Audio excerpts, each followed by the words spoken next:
তো গাইস, সকাল সকাল এক দাদা আখের রস নিয়ে এসেছে।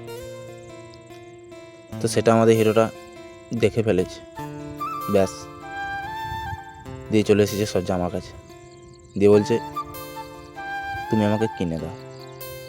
আমি বলছি ঠান্ডা জিনিস খেতে নেই রে। বলছে না আমি খাবো।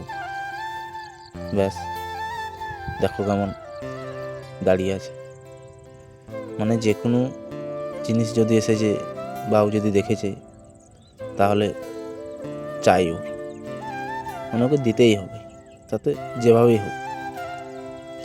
তো তাই ভাবলাম তোমাদের কাছে একটু শেয়ার করি। তো আমি দাদাকে বললাম কত গ্লাস। বলছে দু রকম গ্লাস আছে, একটা 10 আছে, একটা 20 আছে। তো আমি 10-এরটা নিলাম, দেখি যদি না খাই তাহলে আবার নষ্ট হয়ে যাবে। তো হিরোটাকে আমি কিনে দিয়েছি 10 টাকা দিয়ে। তো দেখো ঘরে এসে খেতে কিন্তু বসে গেছে। তো আখের রসটা এমনি খারাপ জিনিস নয়, বাচ্চাদেরকে খাওয়ানোটা খুবই দরকার।